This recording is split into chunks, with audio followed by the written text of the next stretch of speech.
All right, ladies and gentlemen, welcome back to the channel. It is Wednesday, and in today's video, we are going to be diving into Chapter 10, or as I like to call it, Book number 10 from the Corpus Hermeticum, the Divine Pymander, original manuscript, Hermes Trismegistus, 3rd century AD. This is a new edition, 2015, so we're in 2023, almost a decade from then, so not that new. However, ladies and gentlemen, thank you for joining me.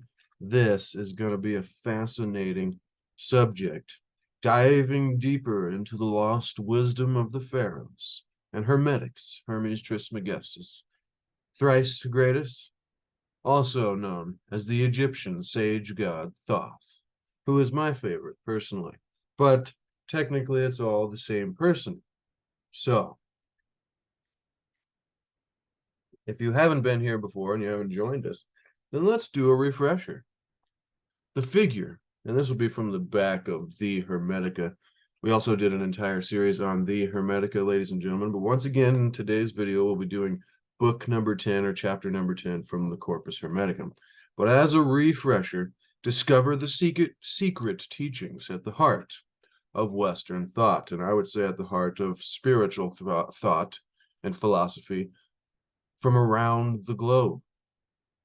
And if it's not that for you, then from around the realm, because we're open to all possibilities here. However, that's a different subject. The figure of Hermes, ladies and gentlemen, was venerated as a great and mythical teacher in the ancient world, and was rediscovered by some of the finest minds of the Renaissance or the Renaissance.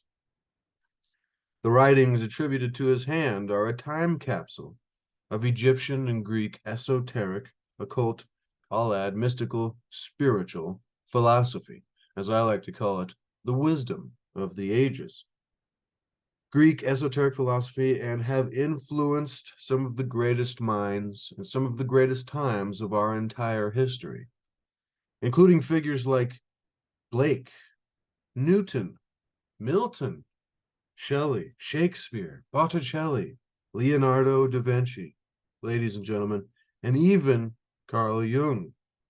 Here's the first truly accessible compendium of the mystical philosophy attributed to the legendary sage god Hermes Trismegistus, Greek for thrice greatest Hermes, a combination of the Egyptian Thoth, Tahat, and the Greek Hermes. The Hermetica is a fascinating introduction to the intersection of Egyptian and Hellenic cultures, and that is why we started there and did that entire series to begin with, and that was a great one. If you missed that, ladies and gentlemen, be sure to go back and check it out. But remember the last words of thrice great Hermes. Wise words, although written by my decaying hand, remain imperishable throughout time, imbued with the medicine of immortality by the All-Master. Be unseen and undiscovered by all those who will come and go, wandering the wastelands of life. Be hidden until an older heaven births human beings who are worthy of your wisdom. And having sounded this prayer over the works of his hands, Hermes was received into the sanctuary of eternity. Well, ladies and gentlemen, I like to think that it is that time. It is that time until an older heaven births human beings who are worthy of the wisdom of Atum and the wisdom of the things that are. Because in the very first teaching of the Corpus Hermeticum, which we are now doing in this video and in this series, once again, we'll be doing chapter 10, if you're just joining us, the Mind to Hermes, the mind of God, Pymander, talking to Hermes Trismegistus, or Thoth, the Egyptian sage god. But in the very first words of this book, he said, "O my son, write this first book both for humanity's sake and for piety towards God, for reverence, honor." Because as we learned a couple weeks ago, that man's greatest sin, you could say, but as we know, that's just a missing of the mark. Excuse me. Let's find it. What was it? Man's greatest evil is not knowing God. And that was a powerful one. We did that just a couple weeks ago and last week. But in Hermes Trismegistus' first book, he says, "For there can be no religion more true or just than to simply know the things that are." And I like to add to that and say there can be no spiritual pursuit, because we know the difference here, ladies and gentlemen. If you are here, then you should know the difference between religion and spirituality. And we talked about that yesterday in our Tuesday series that we were doing, reading from the wisdom of Dr. David R. Hawkins, about religionism and this idea where that people end up worshiping the religion and the words of a text more than the philosophies and the spiritual understandings themselves. The religionism becomes more important than the actual deity or connection to divinity that is taught about. So from that perspective, there can be no spiritual pursuit more true or just than to simply seek to understand and to know the things that are, which would include understanding the nature of reality. And so to acknowledge thanks for all things and to that which hath made them, which thing we shall hope not cease continually doing. Now, with that said, before we begin, ladies and gentlemen, once again, thank you for being here. Hope you got yourself a beverage and are comfy, because we are going to be going into the mind of God, talking to Hermes Trismegistus, or the Egyptian sage god Thoth. Hope you got yourself a beverage and are comfy, ladies and gentlemen. It's beautiful here, despite the little chill outside, but that's just fine. It is beautiful regardless of the weather, and I hope it is wherever you are. And let us go into this, because I was going to continue rambling about things, but it's probably a good idea that I let us dive into this. Before we do, though, ladies and gentlemen, what does the tea say? The tea always has something to teach us, this Yogi brand tea. The brightness of your being is generated from within. So does this mean that when because we are here on this channel to seek, to achieve, to maintain happiness through enlightenment, through a greater awareness and a greater understanding of the nature of our reality, so that through that awareness and understanding, we can hopefully increase the quality of our moments which make up our lives. And so, with that being said, the Mind to Hermes, book number 10, or chapter number 10, from the Corpus Hermeticum, the divine Pymander. Number 1. Remember your speech, O Hermes Trismegistus, and call to mind those things that are said. But I will not delay to speak what comes into my mind, for many men have spoken many things, and those very different, concerning the universe and good, but I have not learned the truth. Number 2, therefore the Lord makes it plain to me in this point, for I will believe you only for the manifestations of these things. Number 3, then said the mind, how the case stands. Now, a lot of these are going to be short going forward, only a couple words per verse. They have each of these lines numbered, going all the way up to verse or line number 141 in this chapter or book. So we'll see how far we make it today with our ramblings as normal, ladies and gentlemen, but let us continue. Number 3, then said the mind how the case stands. 4, God and all. 5, God, eternity, the world, time, and creation. Now, if you want to make a list, this might be helpful. Atum, the Tao, whatever God is for you, ladies and gentlemen. God and all, and then the 5, which is God, eternity, the world, time, and creation. And then number 6, God made eternity.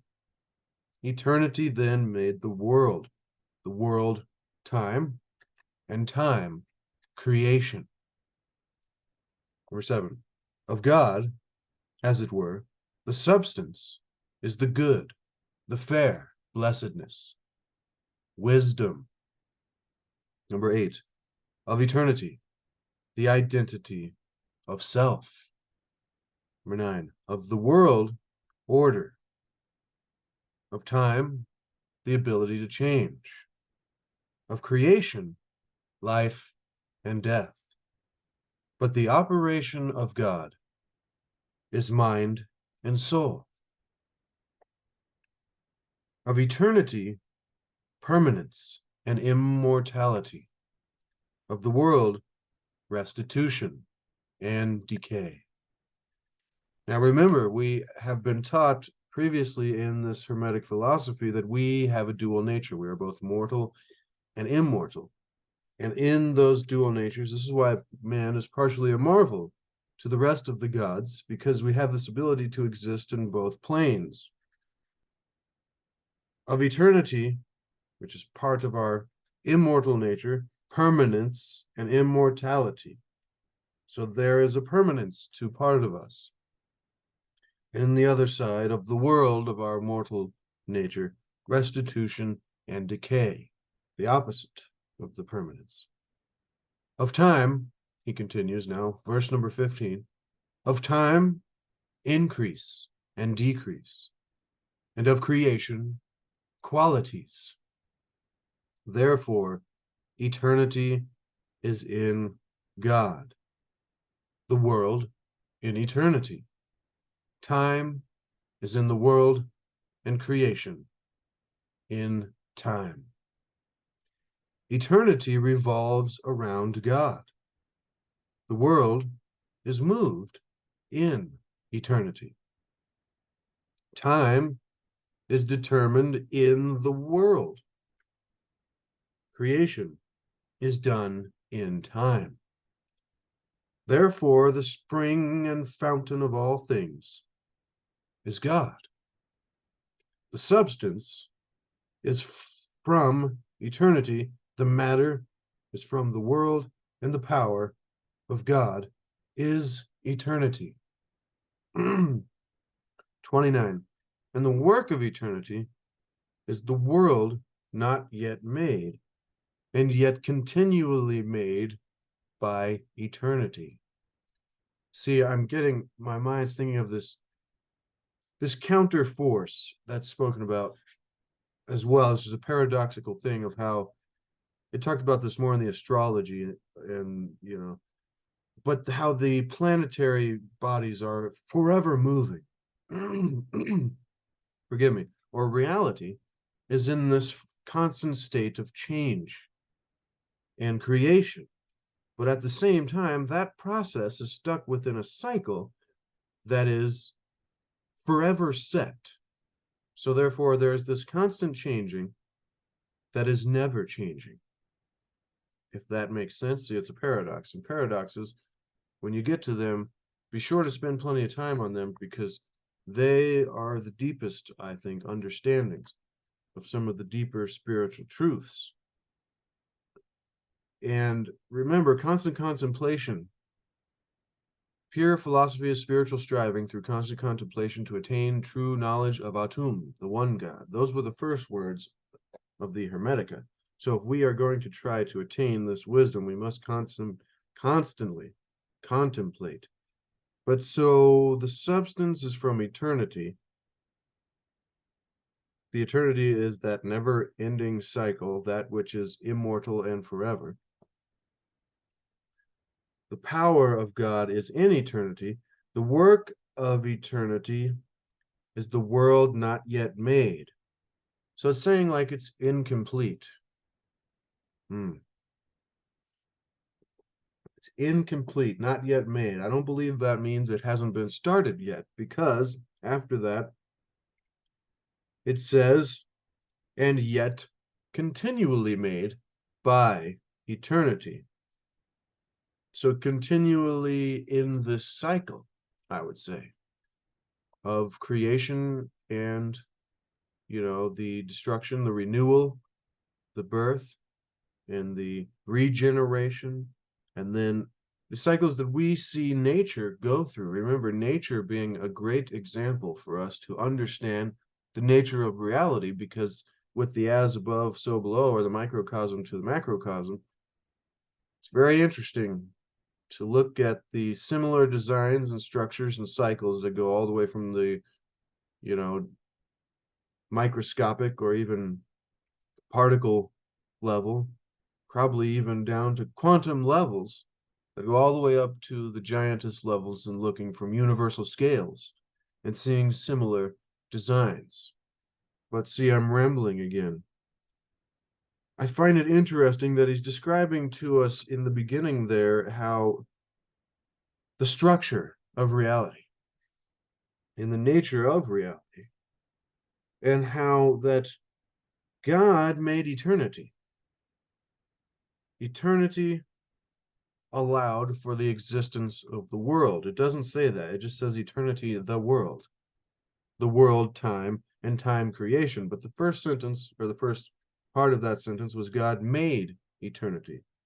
Eternity, the world, time. So does that mean eternity made the world? And then the world made time? Because time, as we all know, is just relative to our own position in where we track movement.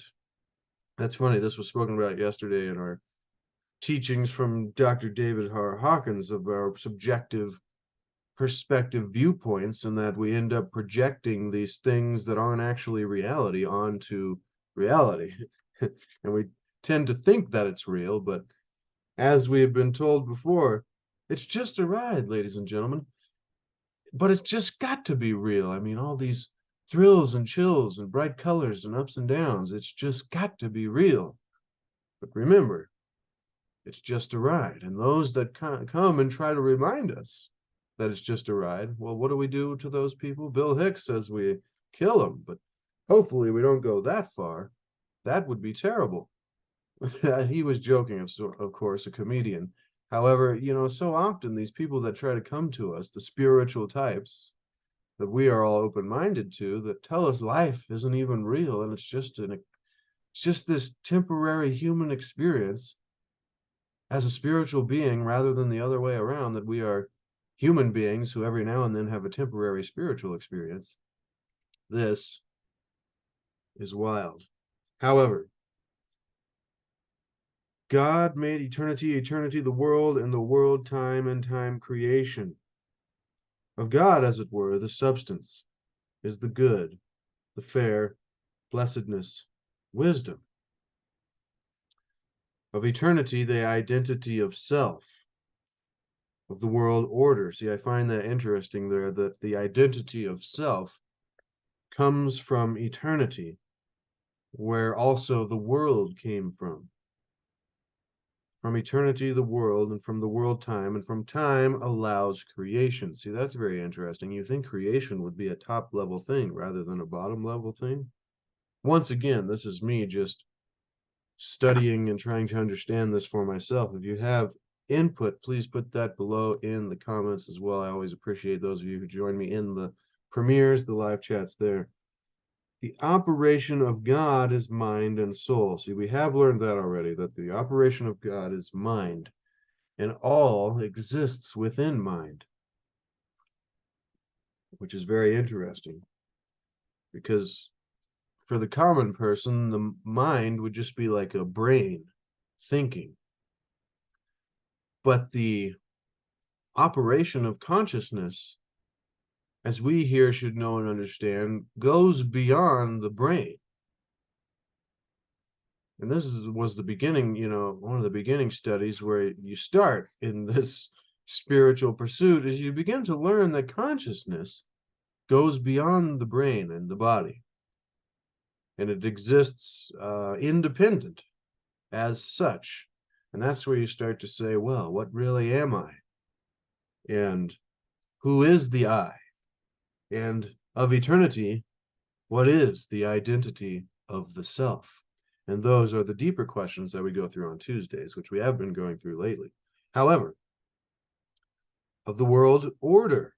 So order comes out of the world. You would think out of the world would come chaos, but that's maybe out of man. Of time, the ability to change, and of creation, life and death, but the operation of God is mind and soul. Of eternity, permanence and immortality, and then the opposite polarity of the world, restitution and decay. Time gives us the qualities of increase and decrease, and of creation, we get qualities.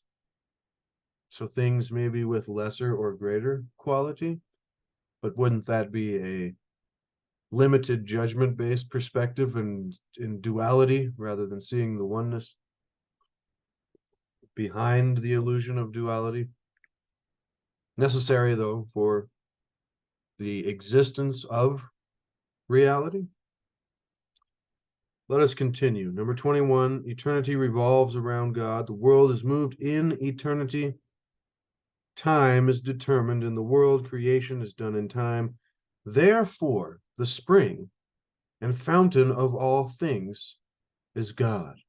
It's like the original source, the underlying thing that allows for each of these sequentially next in line things. There's a better way to say that, but the next of all of these sequences to arrive and become manifest, or and also a way determining their operation.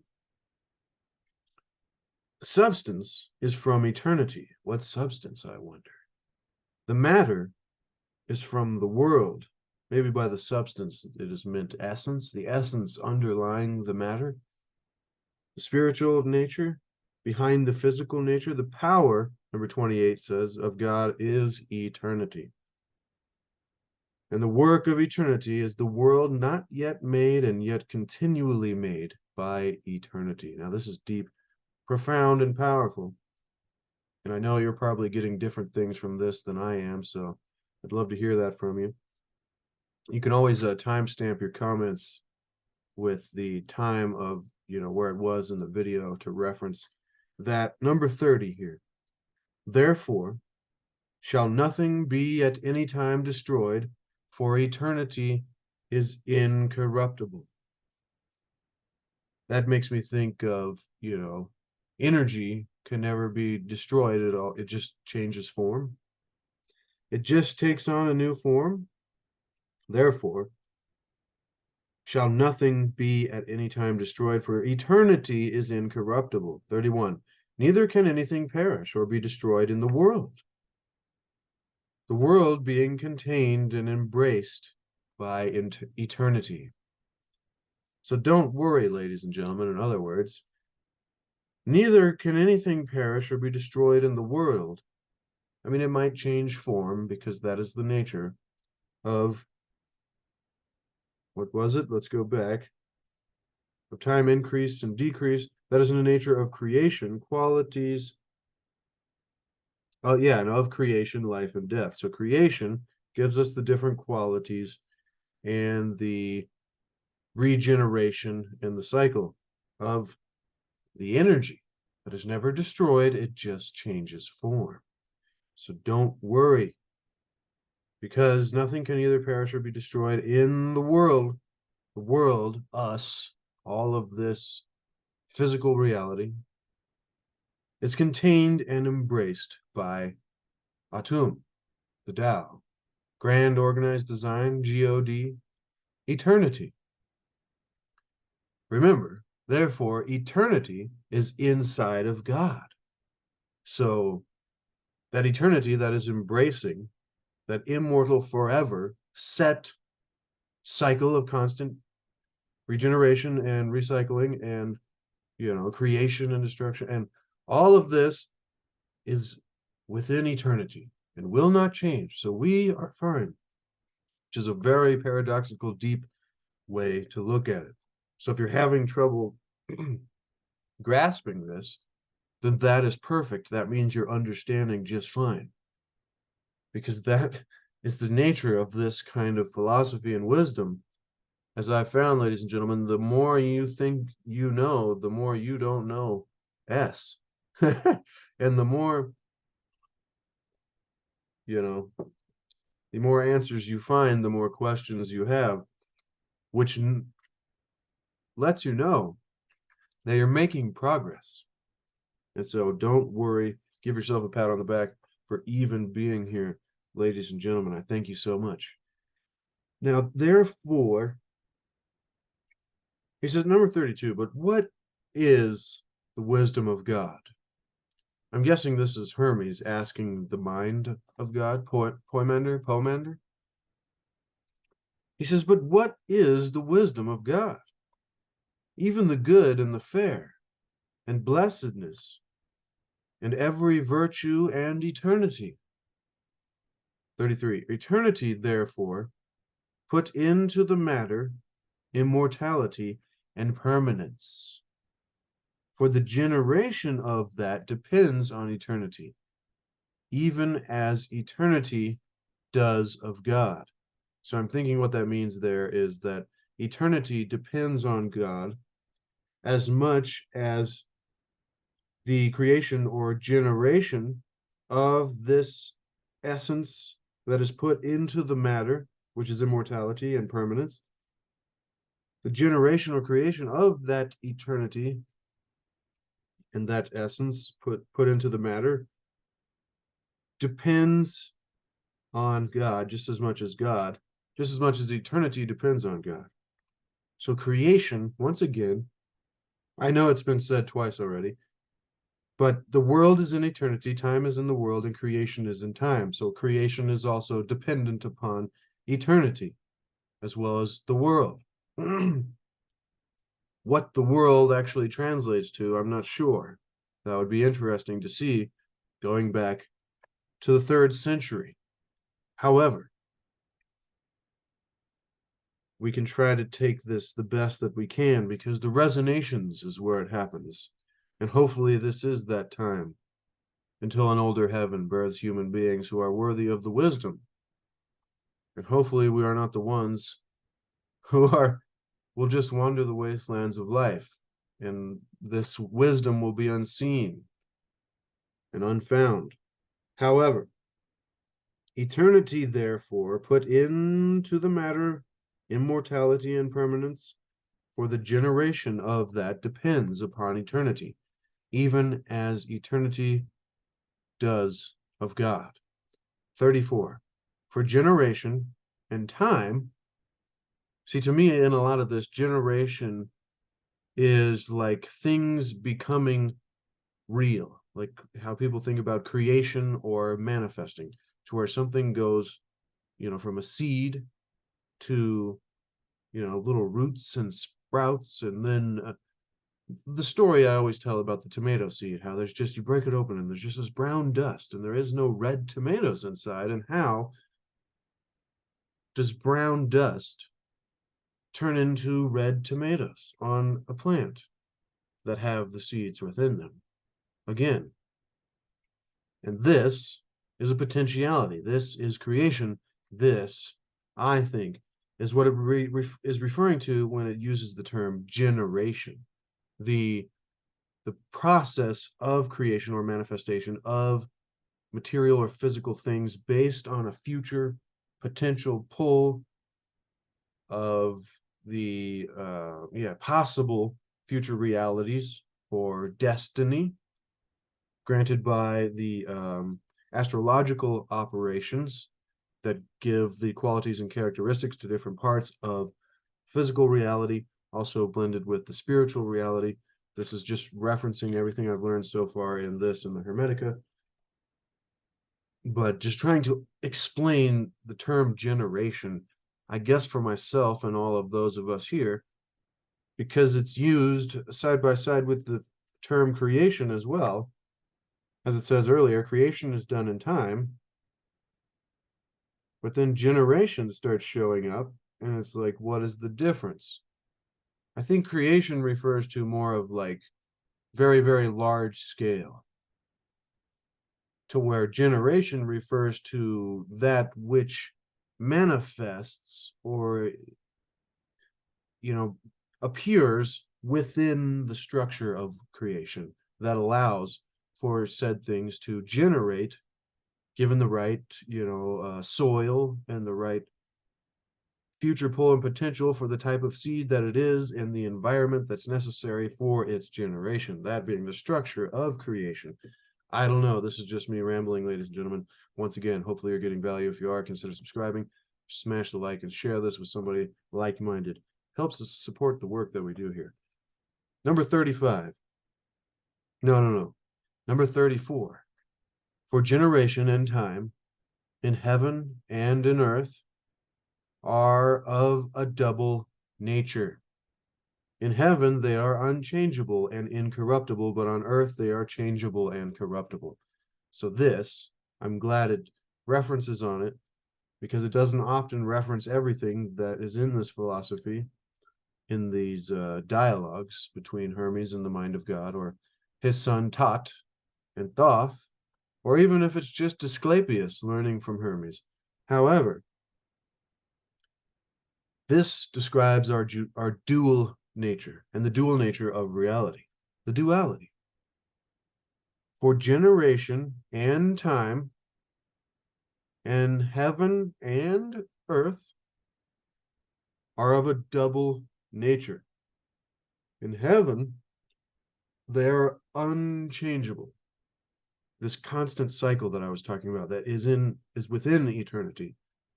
But then within that, there is, the cycle of change that is constant. So it seems like it's changing, but it's just a circle. Sorry. In heaven and earth are of a double nature.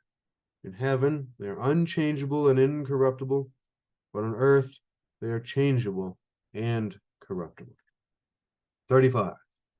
And the soul of eternity is God, and the soul of the world, eternity, and of the earth, heaven.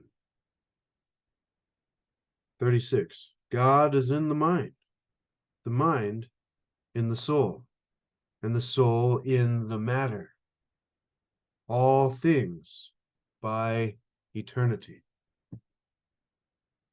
That's a deep one, ladies and gentlemen. Contemplate on that for a second. The soul of eternity is God. So that bit of us, that spark of divinity that other philosophies will call it, that is within each one of us, that we are all given the moment, that every living creature is given the moment we come into existence in this material realm. Given the spark of divinity, you are divine, you are sovereign, you're free. From the moment you get here, you are not, bound or dependent upon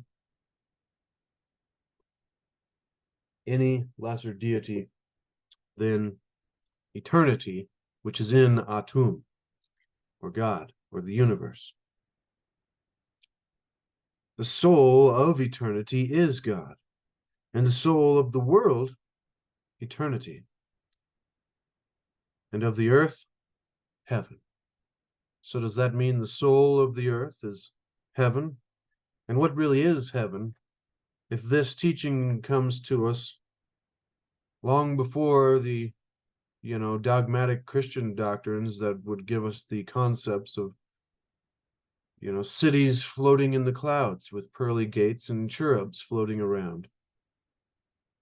And this idea of God as a ruler and a judge, as one of the translations of the Elohim gives us. However, there is others that speak of true divinity, this grand organized design, this force, this universal God, rather than gods and goddesses, rulers and judges. However,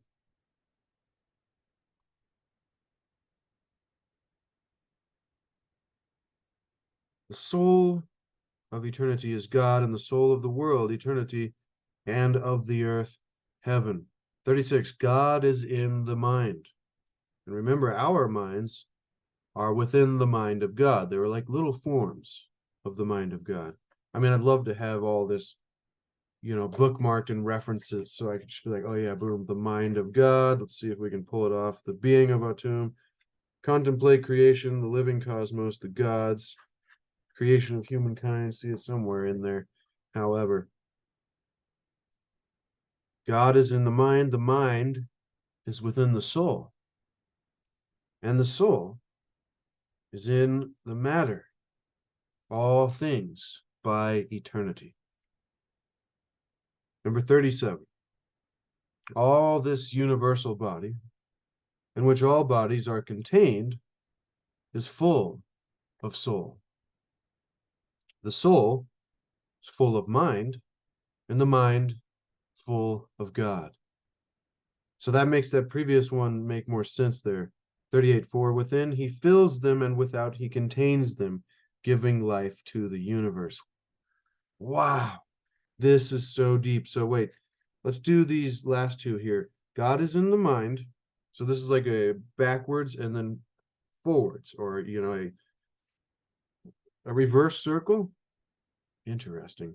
That makes me think of the the wheel of the zodiac, and how there's this one map of the yuga cycles to where the position where we are on it, the age that we're in, whether it be Pisces or Aquarius, coming out of Taurus before into Pisces into Aquarius, I think, unless I'm skipping one there. However, was on the opposite side of the circle, and that made me think of this reverse.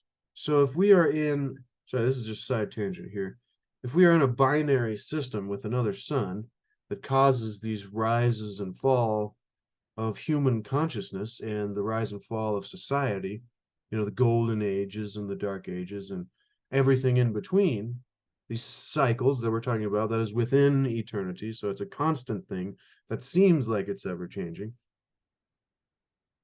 If this binary system, if the interaction between the two suns is what causes this rising and fall cycle, then on one side of the interaction, it would seem to be set one way, but as it went by and did the other side of the interaction, would it then be flipped upside down and be the opposite way? Now, the reason I say that is because of this.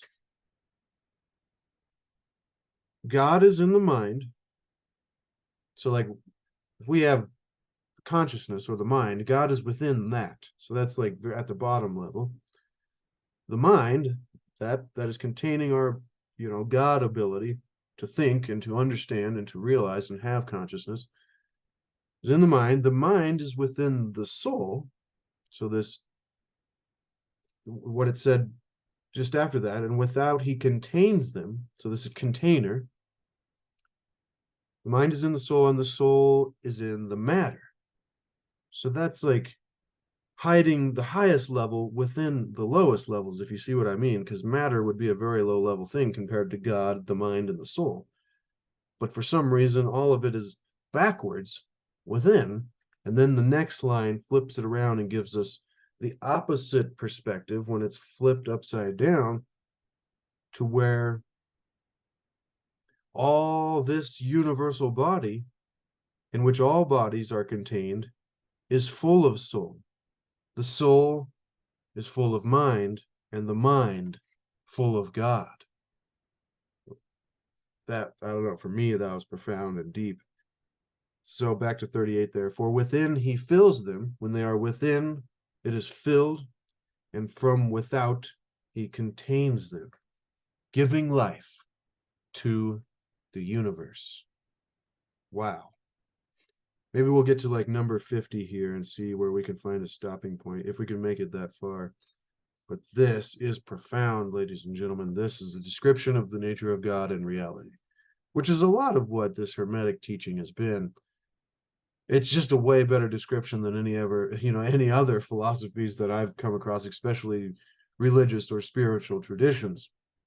However, I've yet to research the works of Plato and many of the other interesting minds of our times that have left behind some wonderful works and wisdom of the ages. Let us continue. 39. Without, he gives life to this perfect living thing, the world, and within, he creates all living creatures. And above, in heaven, he abides in identity, but below upon earth, he changes creation. That one went over me there. I'm not sure what that meant. Without, he gives life to the perfect living thing, the world. And then within, maybe within those living things that come out of the world, within he fills them, without he contains them. Without, he gives life to the perfect living thing, the world, and within he creates all living creatures. Number 40, and above in heaven he abides in identity. I'd like to ask you here listening now, if you are here, and thank you for being here, what do you think that means? And above in heaven he abides in identity, but below upon earth he changes creation. 41, eternity understands the world either by necessity or providence or nature. Eternity understands the world either by necessity or providence or nature. Remember, constant contemplation, constant meditation, a constant ponderation, a constant rumination, and a thinking upon, so that we can come to attain the knowledge and the understanding of this. I'm surprised Hermes hasn't cut in yet. Normally he goes, yes, but God, what does this all mean? I don't doubt he gets to that at some point upon this dialogue. He usually does. However, let us continue. Okay, so eternity understand. I'm going to try to read these quickly here, number 40 through 45, and see if we can get this. Sometimes that makes it make more sense. And above in heaven he abides in identity, but below upon earth he changes creation. Eternity understands the world either by necessity, providence, or nature. And if any man shall think any other thing, it is God that operates this whole. But the operation of God is power insuperable, to which none may compare anything, either mundane or divine. Therefore, O Hermes, think none of these things below, or of the things above, in any way is like unto God. For if you do, you err from the truth. For nothing can be like the unlike, and only, and one, nor ought you to think that he is given of his power to any other thing. For who after him can make anything, either of life or immortality, or change, or of quality? And himself, what other things should he make? For God is not idle, for then all things would be idle. For all things are full of God. But there is not anywhere in the world such a thing as idleness, for idleness is a name that implies a thing void or empty, both of a source of action and also action itself. But all things must necessarily be made or done both always and according to the nature of every place. And number 50, for he that makes or does is in all things, yet not fastened or comprehended in anything, nor making or doing one thing, but all things. But all things, ladies and gentlemen. Number 55 says, for all things are full of light, but the fire is nowhere. That was a profound little section there. That was number 42 through 50. 51. So much there. I mean, that's why I do so much stopping every one of these verses and ramble, and these videos end up being an hour long. I started recording just about an hour ago. I'm always like, yeah, we're going to do 20 minutes, have a nice, succinct, to the point. So hard to do when you're researching hermetics, ladies and gentlemen. And if any man shall think any other thing, it is God that operates this whole. So he tells Hermes there, like, don't really pay attention to all these things that we've been describing, the workings of heaven and the workings of nature and the world and the soul and the mind and all of this. I mean, this is what you wanted to know, he says, kind of. This is what I'm getting. So you asked me about this. But the operation of God is power inseparable, to which none may compare anything, either mundane or divine. So to even know of the divine is not to truly know of that which is everything. Atum, the one God, the Tao. I just love this. Then he continues, he goes, therefore, O Hermes, think none of these things, below or of things above, because in any way they are all like unto God. So, in other words, it's like, think of anything. And more importantly, think of something that might give you, some positivity or some peace or some joy, some love, some reverence.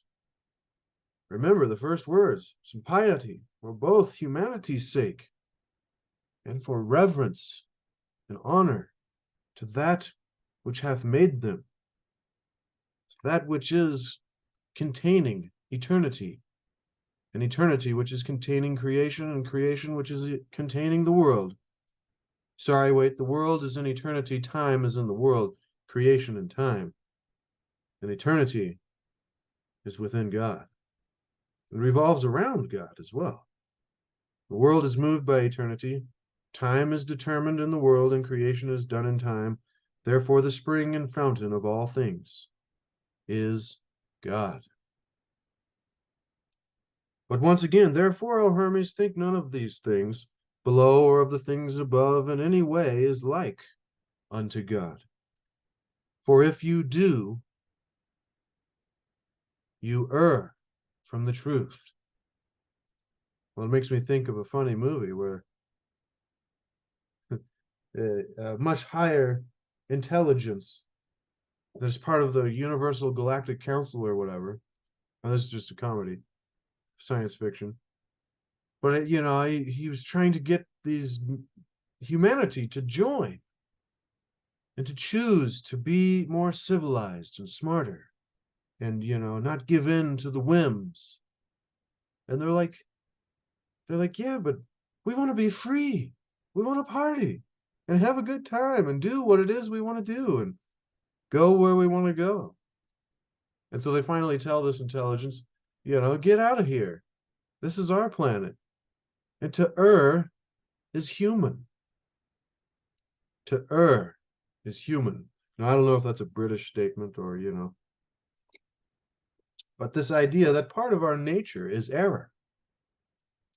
It doesn't mean that we aren't divine also, but that may be part of our dual nature, as we've learned about. That we are both immortal and imperishable, and yet at the same time, mortal and corruptible. Incorruptible was the first half of that. Wow, look at this. Next week, we're going to be getting into more astrology, it looks like. He says, look also upon the moon, the forerunner of them all, the instrument of nature, and which changes the matter here below. Well, there's been a lot of talk about the moon lately. What is the moon, really? I mean, it's about time we start asking questions. And more importantly, ladies and gentlemen, questioning answers. For nothing can be like the unlike, and only in one, nor ought you to think that he has given of his power to any other thing. For who after him can make anything, either of life or of immortality, of change or of quality, and himself what other things should be made. Once again, he's asking the question, like, what would you suggest be added to creation? You cannot suggest this. This cannot be comprehended. For 50 says, for he that makes or does in all things, yet not fastened, cannot be fastened, so cannot be contained or fastened down. This is the way I'm thinking of it. To a simple explanation, cannot be fastened or comprehended in anything, nor making or doing one thing, because it is doing all things. Remember, the Tao does nothing, but leaves nothing undone. This is why I like all of this spiritual philosophy, because the Tao Te Ching and what Lao Tzu was talking about seems to be the same thing. That the Corpus Hermeticum and Hermetics and Hermes Trismegistus and Thoth, the Egyptian sage god, is teaching us in the wisdom of the ages, this universal spiritual philosophy. We'll read up to number 50 there, then we'll leave it there again. For God is not idle, for then all things would be idle. For all things are full of God. But there is not anywhere in the world such a thing as idleness. For idleness is a name that implies a thing void or empty, both of source of action and also action itself. See, that reminds me of last week when God was talking about when Asclepius asked Hermes, call it incorporeal, O Asclepius. He goes, what form, incorporeal or intangible? Savor of things. There's a point where he asks about a pot or, like a water pitcher. And he's like, but, this thing being in creation, is it not empty? Because you're telling me that there is nothing that is empty, both of the essence of God and of this nature, whereof the good, the truth, the archetypal light, the archetype of the soul, as it were, rays of light. The reason is beyond all contradiction, O Trismegistus. But what shall we call the place in which the whole universe is moved? Well, we call it incorporeal. Let me find this bit. Separated from man without, therefore, what would you say at length that God is? God is not a mind, but the cause of the mind. Not a spirit, but the cause of the spirit. Not light, but the cause of the light.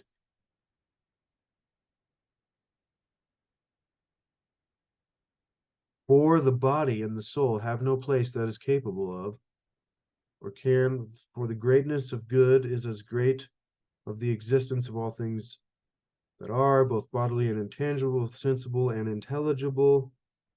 I just thought that was so unique, the bit about the pitcher there and how it is not empty. Earthly example that may be seen with eyes. He's like, look upon any of these creatures upon earth as man, for example, and you see him swimming, for as the water is carried one way, the movement of his feet and the hands made station. So that was talking about the opposite movements there. For the things that are, right here. So he goes, you see, therefore, how the soul is surcharged when it carries two bodies. And now is manifest that the things that are moved in something and by something. The things that are moved, O Trismegistus, must needs be moved in that which is void. And Trismegistus says, be advised, O Asclepius, for all things that exist, there is nothing empty. Only that which is utterly intangible, which is empty and a stranger to existence or being. So in other words, there's nothing in physical existence that is empty and void. And this goes back to what was being said there, number 48 and 47. For God is not idle, for all things then in the world would be idle.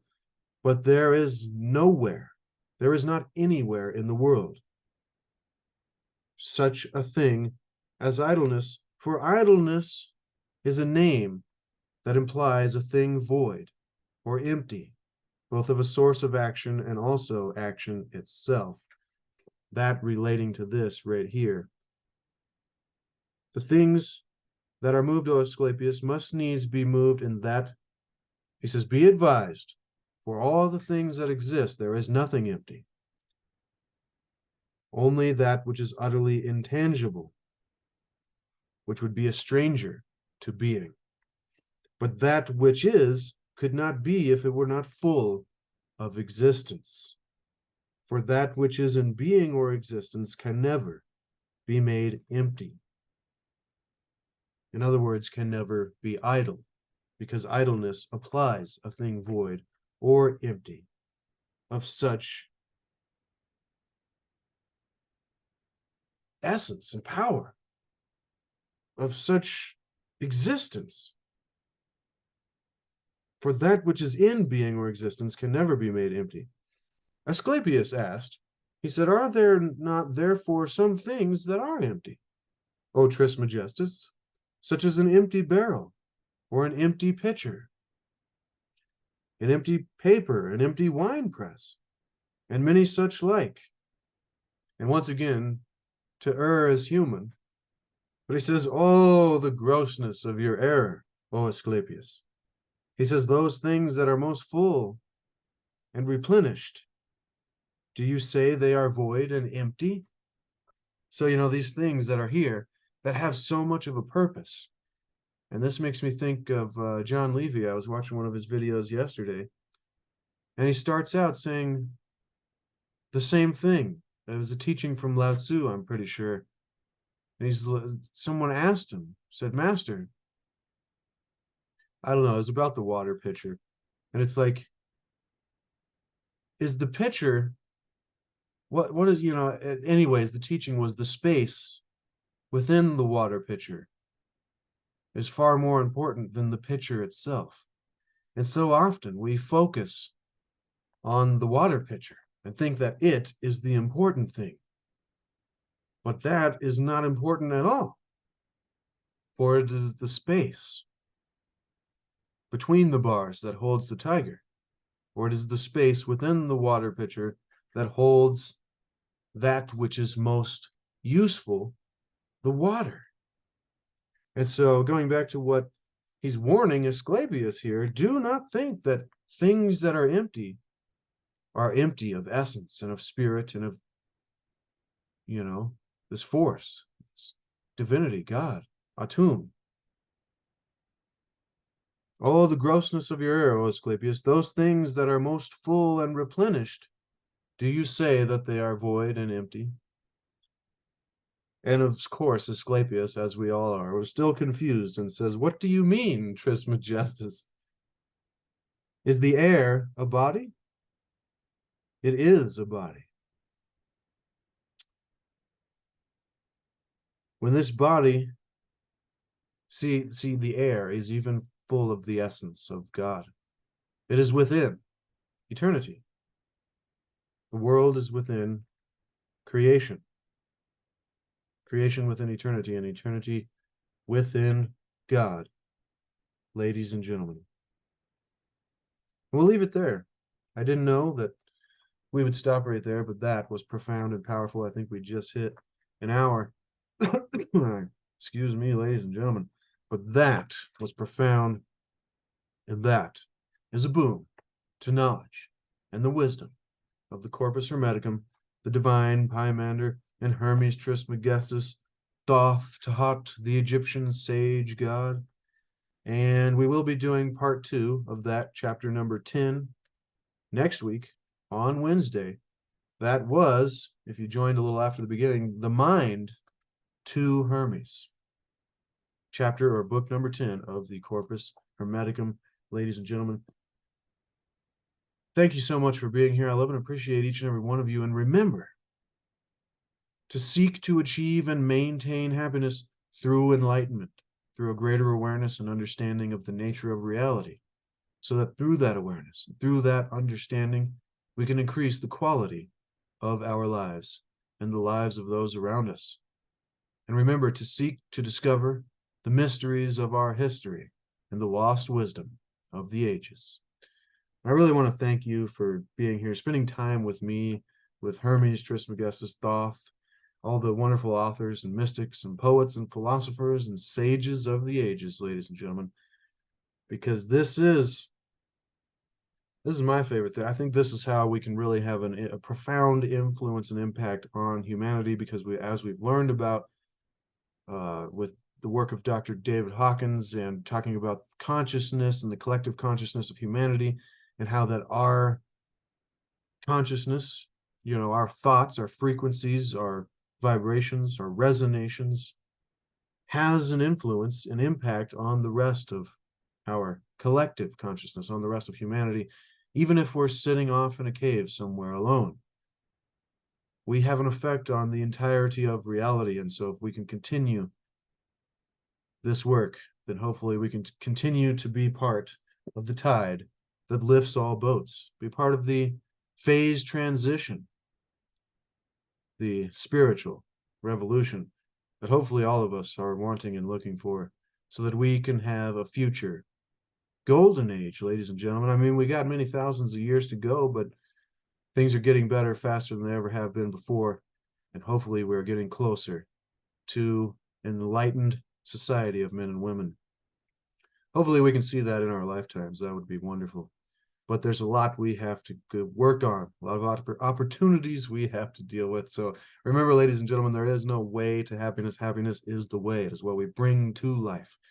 When we can create that ability within ourselves to bring it to life, then all the things we've been telling ourselves, oh, when I get that car, when I get that, when I have this much money, or I'm that kind of person, become irrelevant, because then we are there. And hopefully the entire journey is wonderful. All right, be sure to expand the description to get this book for yourself, as well as the Hermetica, so you can put it on your shelf, so you can follow along in the future for reference, and just for reference for yourself. It's great to have these in physical form, so you can tangibly grab it, because there's just something different about that than audiobooks and ebooks and stuff. And also a link to my landscape paintings in my Etsy shop. I do that on the side. I haven't painted for about a year or so, but it always comes in phases. I'm sure you know how that goes, ladies and gentlemen, as well as the link to C60 Purple Power, Carbon 60, the ultimate antioxidant known to man. Give yourself the gift of health. All right, I love you. Until next week, be the change you want to see. Be the example that you want to set.